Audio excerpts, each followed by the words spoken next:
देखो, आज का अपना वीडियो रहेगा नशीले पदार्थों से रिलेटेड।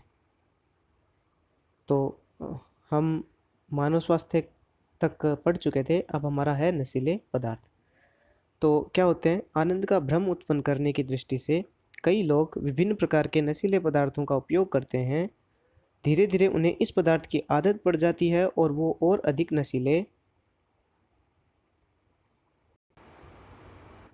पदार्थों का उपयोग करने लगते हैं। प्रत्येक नशीला पदार्थ मानव शरीर पर कुप्रभाव डालता है तथा उसे स्थायी रूप से रोगी बना देता है। समाज में प्रचलित कुछ नशीले पदार्थ एवं उनके कुप्रभावों का संक्षिप्त वर्णन निम्न प्रकार है। यानी अब जो चैप्टर अपना बचा है, छोटा सा चैप्टर बचा है और हाँ, ज़्यादा बड़ा नहीं है, 1-2 पन्ने पढ़ने अपने को, और बहुत ही सिंपल चीज़ें हैं। अगर इनको नया भी पढ़ाया जाए तो आप समझ सकते हैं, ठीक है ना। लेकिन अपन चैप्टर कर ही रहे हैं तो इसको कर लेते हैं एक बार। तो देखो, गुटखा सब जानते हैं। गुटखा तो बनाया कैसे जाता है, देखो लिखा है, सुपारी के टुकड़ों, कत्था, चूना, संश्लेषित खुशबू, धातुओं के वर्क आदि पदार्थों के मिश्रण से गुटखा तैयार किया जाता है। फिर इसमें कुछ में तंबाकू भी डाला जाता है। अब पाउच संस्कृति के प्रसार के कारण गुटखा हर गांव-गांव और गली-गली तक उपलब्ध है। महिला और बच्चे भी इनका प्रयोग खुलकर करने लगे हैं। गुटखे के प्रयोग से आर्थिक हानि, भाई गुटखा खरीद के लाओगे तो पैसे लगेंगे, है ना, 10-20-50 रुपए दिन के खर्च करोगे, है ना। और उससे क्या होगा, शारीरिक नुकसान भी होगा, क्योंकि त्वचा का फेफड़ों का कैंसर वगैरह, मुंह का कैंसर वगैरह होता है। तो शारीरिक नुकसान तो होता है, साथ साथ में आर्थिक नुकसान होता है। जबड़े की मांसपेशियां कठोर हो जाती है। आपने देखा होगा ना, जो गुटखा खाते हैं उनका मुंह ज़्यादा नहीं खुलता है ना। क्यों? क्योंकि उनकी मांसपेशियां कठोर हो जाती है, और मांसपेशियों में लचीलापन खत्म हो जाएगा तो वो मूवमेंट नहीं हो पाती है ज़्यादा। तो लिखा है, मांसपेशियां कठोर होने से जबड़ा ठीक से खुलता नहीं है। ऐसा, हाँ, ये पूछा जा सकता है, ऐसा क्यों होता है, किस रोग की वजह से, ये क्वेश्चन आया यहाँ पे, अच्छा क्वेश्चन है। तो ऐसा किस वजह से होता है, सब म्यूकस फाइब्रोसिस रोग के कारण होता है। ऐसे भी पूछा जा सकता है कि सब म्यूकोसिस या सब म्यूकस फाइब्रोसिस रोग क्या होता है, ठीक है ना। तो सब म्यूकस फाइब्रोसिस रोग क्या होता है, यह आप बता देंगे। फिर है, संश्लेषित पदार्थों में से कई कैंसरजन, कैंसरजन मतलब कैंसर उत्पन्न करने वाले, उनको बोलते हैं कैंसरजन। तो लिखा है, इनमें से कई पदार्थ, यानी जो गुटखा खाते हैं उनमें से कई पदार्थ क्या होते हैं, कैंसरजन होने की संभावना भी रहती है, यानी ये कैंसर भी कर सकते हैं। नेक्स्ट देखते हैं, डिस्कस करते हैं नेक्स्ट, तंबाकू, ठीक है। तो लिखा है, तंबाकू पादप निकोटियाना टोबेकम, ठीक है ना। ये क्वेश्चन पूछा जा सकता है कि तंबाकू के पादप का नाम क्या है, ये अच्छा क्वेश्चन है यहाँ। और कुल भी पूछा जा सकता है, ये कुल नहीं है, कुल है, ठीक है ना। इसका कुल क्या होता है, सोलेनेसी, ठीक है ना। तो सोलेनेसी की पत्तियों से प्राप्त किया जाता है। फिर है, पत्तियों में 1 से 8% तक निकोटीन नामक एल्केलॉइड पाया जाता है। क्वेश्चन ये भी बन सकता है, ठीक है ना, कि तंबाकू की पत्तियों में कौन सा एल्केलॉइड पाया जाता है। तो एल्केलॉइड पाया जाता है, एल्केलॉइड एक प्रकार के केमिकल होते हैं। फिर है, तंबाकू का प्रयोग कई प्रकार से किया जाता है। अधिकांशतः लोग क्या करते हैं, पान में, गुटखे में या चूने के साथ इसको चबाते हैं। कुछ लोग इसको पाउडर को सूंघने या मंजन की तरह दांतों और मसूड़ों पर मलने से करते हैं, ठीक है ना। तो आपने देखा होगा, जो बूढ़े लोग होते हैं ना, नॉर्मली जो बूढ़ी दादियाँ वगैरह होती है, वो इस तरह से यूज करते हैं तंबाकू को। फिर है, तंबाकू को बीड़ी, सिगरेट, चिलम, सिगार, हुक्का या अन्य रूप से भी उपयोग किया जा सकता है। नेक्स्ट है, तंबाकू के उपयोग से होने वाली हानियाँ। देखो, बहुत सिंपल सा चैप्टर चलता जा रहा है। तो लिखा है, तंबाकू के निरंतर संपर्क में आने से मुंह, जीभ, गले व फेफड़ों आदि का कैंसर होने की संभावना क्या हो जाती है, बढ़ जाती है, ठीक है ना। फिर और दूसरा हानि क्या हो सकती है, पहली हानि तो ये हो गई, निरंतर संपर्क में आएगी तो मुंह है, जीभ है, गले है और फेफड़ों का कैंसर हो सकता है। दूसरा क्या है, तंबाकू में उपस्थित निकोटीन धमनियों की दीवारों को मोटा कर देती है। भाई देखो, मान लो ये धमनी थी पहले, ठीक है ना, मान लो एक पाइपलाइन है ये, ठीक है। अब क्या होगा, अगर आप ज़्यादा तंबाकू का यूज करोगे तो पाइपलाइन की जो दीवारें हैं वो मोटी हो गई ऐसे, ठीक है ना। ये दीवार इतनी मोटी हो गई, ये दीवार इतनी मोटी हो गई, ठीक है, ऐसे करके ये पाइपलाइन ऐसी हो गई। मान लो ये आपकी जो धमनी है ऐसे हो गई। तो अब इसमें से जब ब्लड जाएगा तो क्या होगा, ब्लड का जो प्रेशर है वो क्या रहेगा, ज़्यादा नहीं रहेगा, ठीक है ना। लेकिन यहाँ क्या होगा, ब्लड प्रेशर ज़्यादा रहेगा, जिससे क्या होता है कि तंबाकू में जो निकोटीन होता है वो धमनियों की दीवारों को क्या कर देता है, मोटा, धमनियाँ ऐसी हो जाएगी इतनी मोटी, है ना। तो अब अगर इसमें से रक्त बहेगा तो रक्त को जगह कम मिलेगी, तो प्रेशर ज़्यादा ज़्यादा प्रेशर से इसमें से रक्त बहेगा, ठीक है ना। तो ब्लड प्रेशर क्या हो जाता है, बढ़ जाता है। और हृदय की स्पंदन की दर यानी हृदय की धड़कन क्या हो जाती है, बढ़ जाती है। नॉर्मली कितनी होती है हृदय की धड़कन, 72 बार प्रति मिनट, ठीक है ना। 72 बार क्या होती है, प्रति मिनट, यानी जो वयस्क मनुष्य है ना, उसका जो हृदय होता है वो एक मिनट में 72 बार धड़कता है। तो मैंने लिखा 72 बार प्रति मिनट, तो 72 बार प्रति मिनट धड़कता है, ठीक है ना। तो निकोटीन के प्रयोग से क्या हो जाती है, इससे ये जो धड़कन है वो 72 बार की तुलना में ज़्यादा हो जाती है। थर्ड देखो लिखा है, गर्भवती महिलाओं द्वारा तंबाकू का सेवन करने पर भ्रूण का विकास की गति मंद हो जाती है, यानी जो भ्रूण है वो उसमें जितना विकास होना चाहिए था उतना नहीं होता है, या और उसकी जो गति है वो क्या हो जाती है, कम हो जाती है। तो ये हानियाँ हुई है। अब हम देखते हैं इसके अंदर चौथी हानि। लिखा है, सिगरेट के धुएं में उपस्थित कार्बन मोनोऑक्साइड लाल रुधिर कणिकाओं को नष्ट कर रुधिर की ऑक्सीजन परिवहन की क्षमता को क्या कर देती है, कम कर देती है, ठीक है ना। कैसे भाई, जैसे मान लो ये आपका फेफड़े हैं, ठीक है ना, ऐसे करके ये जा रहा है फेफड़े में, ठीक है ना, एक इधर फेफड़ा होगा और एक इधर ऐसे ऐसे करके फेफड़े होंगे, है ना। तो इन फेफड़ों से क्या जुड़ी रहती है, रक्त की नलिकाएं जुड़ी रहती है ऐसे, ठीक है ना। तो क्या होगा, इन रक्त की नलिकाओं में क्या पाई जाती है, आरबीसी पाई जाती है। रक्त की नलिकाओं में रक्त होगा, रक्त में आरबीसी होती है, ठीक है ना। ये मैंने क्या बनाया है, डॉट डॉट करके आरबीसी, ठीक है ना। तो आप क्या करोगे, मान लो इधर से आप सिगरेट पीते हो, है ना, तो ऐसे सिगरेट पियोगे तो सिगरेट पीने से क्या होगा, धुआं अंदर जाएगा, अंदर जाएगा तो कहाँ जाएगा, फेफड़ों में जाएगा, फेफड़ों से लास्ट में कुपिकाओं में जाएगा, और कुपिकाओं से होते हुए ये रक्त की जो आरबीसी है ना, उनको नष्ट करती है। और आरबीसी ही क्या करती है, जो आप सांस लेते हो वो ऑक्सीजन जो होता है वो हीमोग्लोबिन होता है, आरबीसी है ना, हीमोग्लोबिन रक्त के अंदर होता है ना, लाल रक्त कणिकाओं के अंदर। तो वो जो ऑक्सीजन है वो हीमोग्लोबिन के साथ में जुड़ता है, और कहाँ जाता है, ये जहाँ जहाँ ब्लड पहुँचेगा वहाँ वहाँ ऑक्सीजन पहुँच जाएगी, यानी कोशिकाओं तक, यानी जो सेल्स तक कहाँ क्या पहुँच जाएगी, ऑक्सीजन है वो सेल्स तक पहुँच जाएगी।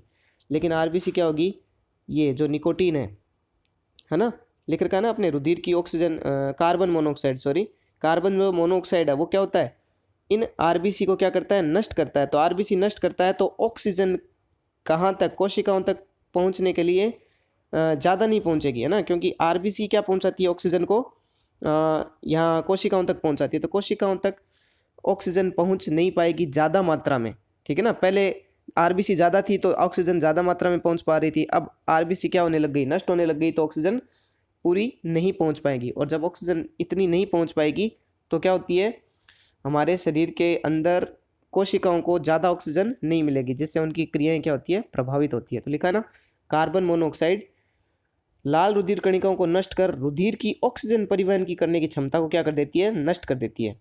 अब है बीड़ी सिगरेट आदि के दुष्प्रभाव उसका सेवन करने वाले के साथ पास में बैठने वाले पर भी पड़ता है। क्योंकि अगर मान लो कोई सिगरेट पी रहा, आप उसके पास में बैठोगे तो उसने जो धुआं छोड़ा है वो आपके शरीर में भी तो जाएगा।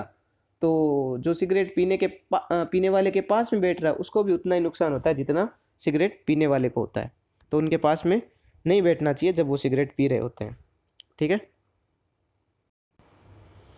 तो लिखा था क्योंकि वातावरण में फैला निकोटीन, है ना, यानी वातावरण में फैला निकोटीन मीन्स,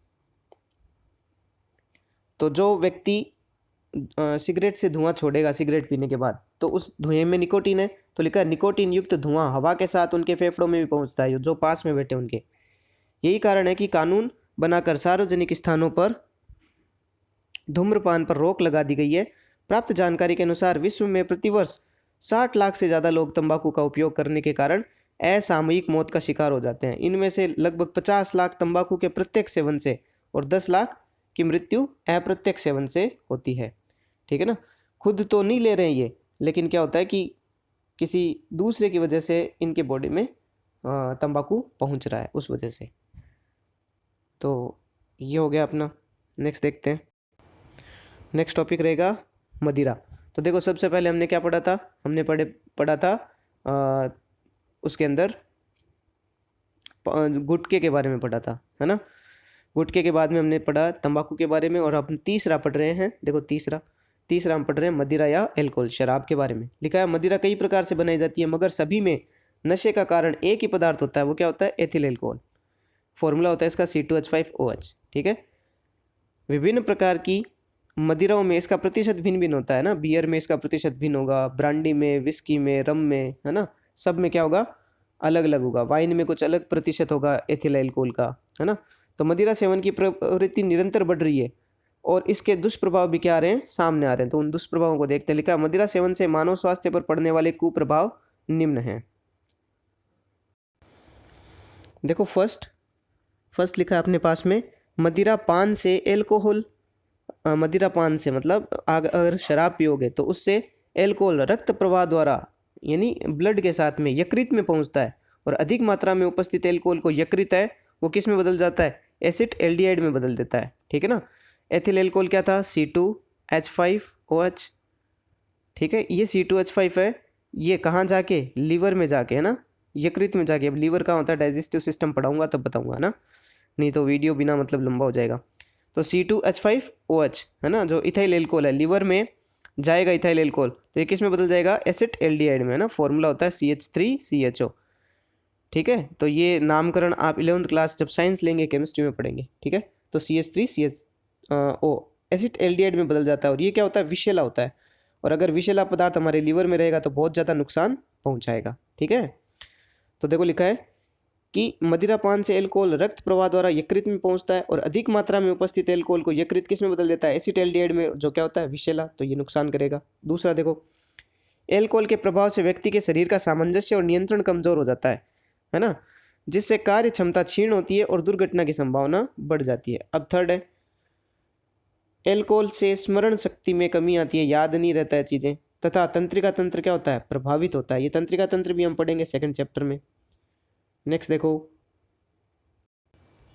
नेक्स्ट है इसमें, इसके प्रभाव से, फोर्थ है, इसके प्रभाव से वसीय यकृत रोग हो जाता है, जिससे फैटी लिवर डिजीज बोलते हैं, जिससे प्रोटीन और कार्बोहाइड्रेट के संश्लेषण पर प्रभाव पड़ता है। ठीक है ना, ये भी बहुत ही डेंजरस डिजीज होती है। पांचवा है, इससे व्यक्ति की आर्थिक स्थिति कमजोर होती है। भाई कमजोर तो हो गई, शराब लेके आएगा तो पैसे खर्च होंगे, और लोग शराब पीने वाले व्यक्तियों को अच्छा नहीं मानती है, तो सामाजिक प्रतिष्ठा को क्या पहुंचती है, ठेस पहुंचती है। तो ये भी शराब पीने के नुकसान हो गए। अब हम डिस्कस करते हैं चौथा पॉइंट, अफीम। ठीक है ना, तो लिखा है अफीम पादप पेपेवर सोमनीफेरम। ये पूछा जा सकता है अफीम के पादप का नाम क्या है। पेपेवर सोमनीफेरम के कच्चे फल से प्राप्त दूध के सुखाने से बनता है। ठीक है ना, ऐसा सा प्लांट, इसका कच्चा फल होता है, उसमें से क्या निकलता है, दूध निकलता है। उस दूध को बोलते हैं लेटेक्स। ठीक है ना, वो लेटेक्स निकलेगा और इस लेटेक्स को सुखा के क्या बनाया जाता है, एक पाउडर बनाया जाता है। ठीक है ना, बस उसी को हम बोलते हैं अफीम, है ना। कच्चे फल दूध को सुखाने से बनता है, दूध को सुखाओगे तो पाउडर बन जाएगा। फिर दूध में लगभग 30 प्रकार के एल्केलॉइड पाए जाते हैं, इनमें से मॉर्फिन, कोडीन, निकोटीन, फिर है सोमनीफेरिन, पेपेवरीन प्रमुख है। 30 प्रकार के हैं, तो उनमें से मॉर्फिन है, कोडीन है, निकोटीन है, सोमनीफेरिन है, पेपेवरीन है, ये प्रमुख है। बाकी और भी हैं। फिर मॉर्फिन व कोडीन का प्रयोग दर्द निवारक दवा बनाने में किया जाता है। ठीक है ना, जो मॉर्फिन और कोडीन होते हैं इनका उपयोग किया जाता है पीड़ाहारी औषधियों में। ठीक है ना, आप जब पीड़ाहारी औषधियाँ क्या होती है वो पढ़ेंगे, 2 प्रकार की होती है, स्वापक और अस्वापक। 12th क्लास में आएगा आपके, दैनिक जीवन में रसायन नाम से एक टॉपिक होगा, तो उसमें आप पढ़ोगे। तो अभी बता देते हैं कि मॉर्फिन और कोडीन का प्रयोग कहाँ किया जाता है, दर्द निवारक दवा बनाने हेतु किया जाता है। इस कारण इसकी खेती की जाती है। शांति और आनंद की अनुभूति प्राप्त करने के लिए अफीम या उससे बने नशीले पदार्थ हेरोइन का उपयोग कई लोगों के द्वारा किया जाता है। और ग्रामीण क्षेत्रों में गम या खुशी के टाइम तो अफीम बांटी जाती है। ठीक है ना, तो ग्रामीण क्षेत्रों में गम या खुशी के अवसर पर अफीम की मनुहार करने की प्रथा आज भी है। ठीक है ना, और देखो ये ऐसा सा उसका फल होता है, उसमें से देखो ये दूध निकलता है ऐसे, इसको सुखा के क्या प्राप्त किया जाता है, अफीम। ठीक है ना, इधर ऐसे चीरा लगाया जाता है ऐसे करके, विशेष प्रकार का। ठीक है, तो ये था भाई सब सिस्टम। अब देखो लिखा है कि ग्रामीण क्षेत्रों में कई माताएं अपने छोटे बच्चों को सुलाने के लिए अफीम खिलाती है ना। अफीम खिला देती है, बच्चे सो जाते हैं, नींद लेते हैं आराम से, माताओं को परेशान नहीं करते हैं। फिर है, कोई भी कारण हो अफीम का सेवन व्यक्ति को उसका आदी बना देता है। प्रारंभ में कम मात्रा में ली जाती है, परंतु धीरे धीरे मात्रा बढ़ाने को वो मजबूर हो जाते हैं और अफीम के डोडे यानी जो फल की भित्ती है, ठीक है ना, उबाल कर पीने से पीने की लत भी बहुत लोगों में होती है। फिर प्रतिरोधक क्षमता कम हो जाने से व्यक्ति बार बार बीमार रहने लगता है अफीम का सेवन करने से, और अंत में क्या हो जाती है, असामयिक मृत्यु हो जाती है, यानी समय से पहले ही मृत्यु हो जाती है। डॉक्टर या स्वयंसेवी संस्थाओं की मदद से इससे छुटकारा पाया जा सकता है। फिर है पांचवा, ठीक है। तो क्या क्या पढ़ा, सबसे पहले हमने क्या पढ़ा था, गुटखा पढ़ा था। गुटखा के बाद में हमने क्या पढ़ा है, गुटखा के बाद में हमने पढ़ा तंबाकू, ठीक है। और क्या पढ़ा हमने, तंबाकू के बाद मदिरा, मदिरा के बाद में चौथा क्या पढ़ा हमने, अफीम, और अफीम के बाद में नशीला पदार्थ, अन्य नशीले पदार्थ, ठीक है। तो इन अन्य नशीले पदार्थों को भी देख लेते हैं एक बार। तो देखो लिखा है अन्य नशीले पदार्थ में कोकीन, भांग, चरस, गांजा, हशीश, एलएसडी, एलएसडी की फुल फॉर्म पूछी जा सकती है, lysergic acid di ethyl amide आदि अन्य पदार्थ भी मादक पदार्थों के रूप में प्रचलन में हैं। युवा इनका प्रयोग विभिन्न कारणों से कर बैठते हैं या चंगुल में फंस जाते हैं। इनके प्रयोग के दुष्प्रभाव परिवार से विच्छेदन, अपराध प्रवृत्ति की वृद्धि, शारीरिक एवं मानसिक कमजोरी के रूप में सामने आते हैं। फिर है छठा, दवाओं का दुरुपयोग। लिखा दक्षिण एशिया में मादक पदार्थों की मांग के विषय में किए गए एक सर्वेक्षण के अनुसार भारत में नशा करने वालों में 42% शराब का नशा करते हैं, 20% अफीम का करते हैं, 30% हेरोइन का करते हैं, 6% गांजा करते हैं, 96 हो गया। तो फिर अच्छा ये देखो कितना हो गया, 42, 6 48, और ये 20 हो गया 58 68, और ये हो गया 90, अरे ये तो बहुत ज़्यादा हो गया, 98 हो गया। फिर 18% से कहाँ आए चलो ये डेटा भाई गलत है, लेकिन अब बुक में लिखे हैं देख लेते हैं। तथा 18% से अधिक लोग अन्य प्रकार के नशों के आदी है। फिर रिपोर्ट के अनुसार डॉक्टर के पर्चे पर मिलने वाली दवाओं जैसे मॉर्फिन, पैथेडीन, और एक लिखा है ब्यूप्रिनोरफिन, तो ब्यूप्रिनोरफिन, एक और लिखा है नाइट्राजिपाम, डाइजिपाम का दुरुपयोग नशे के लिए बढ़ा है, और स्मैक का प्रयोग भी बढ़ा है। पंजाब में तो बहुत ज़्यादा हो रहा है ना, तो लिखा है पंजाब, राजस्थान, मध्य प्रदेश, उत्तर प्रदेश और गुजरात में अफीम का पारंपरिक सेवन जारी है, यानी परंपरा के अनुसार ही लेते हैं, पुराने पूर्वज भी ले रहे थे, सब ले रहे हैं। वहीं पूर्वोत्तर राज्यों में हेरोइन का इंजेक्शन लेने का चलन अधिक है। बच्चे नशे के लिए थिनर, ठीक है ना, थिनर में होता है एसीटोन, आप देखते हो वो नेल पॉलिश को उतारते हैं, वैसा लिक्विड सा आता है ना, वो थिनर। तो लिखा थिनर, पेट्रोल, सॉल्वेंट ऑयल आदि गैर परंपरागत पदार्थों का प्रयोग करते हैं। सड़कों पर पलते बच्चे नशीली दवाओं, शराब की लत के आसानी से शिकार हो जाते हैं। वे जूता चिपकाने का गोंद, correction fluid, spray paint, nail polish, rubber cement, सूखे इरेजर, मार्कर्स और गैसोलीन में मौजूद पदार्थों को सांस के साथ अपने शरीर में लेते हैं। नशे में जिंदगी की सच्चाई तथा भूख से बेखबर होने का प्रयास करने से बच्चे डरावने सपने, फेफड़ों में सूजन, गुर्दों की खराबी और कभी ठीक नहीं होने वाली मानसिक क्षति जैसी शारीरिक मानसिक समस्याएं मोल ले लेते हैं, ठीक है ना भाई। जो सड़कों पर पलते हैं ना, जिनकी आर्थिक स्थिति बहुत ज़्यादा कमज़ोर है ना, वो क्या करते हैं, जूते के चिपकाने वाले गोंद है, करेक्शन फ्लूइड है, स्प्रे पेंट है, नेल पॉलिश है, रबर सीमेंट है ना, सूखे इरेजर, मार्कर्स, गैसोलीन, इन में मौजूद पदार्थों को वो सांस के साथ अंदर लेते हैं। उनको अच्छा लगता है, ठीक है ना, उनको लगता है कि नशा बहुत अच्छी चीज़ है, उनको मज़ा आता है उस चीज़ में, है ना, इसमें। और दूसरा, इन चीज़ों को लेने से भूख नहीं लगती है ना, तो वो उनको भूख नहीं लगे, क्योंकि खाना नहीं मिलता है उनको, तो भूख लगती है बहुत ज़्यादा, तो भूख से वो बचे रहें, इसके लिए भी कई जने यूज करते हैं। तो लिखा है भूख से बेखबर होने के प्रयास करने से बच्चों में देखो क्या क्या नुकसान होते हैं, उनको डरावने सपने आते हैं, फेफड़ों में उनके सूजन आ जाती है, गुर्दों में खराबी आ जाती है, कभी ठीक नहीं होने वाली मानसिक क्षति होती है, उनको शारीरिक और मानसिक समस्याएं वो मोल ले लेते हैं।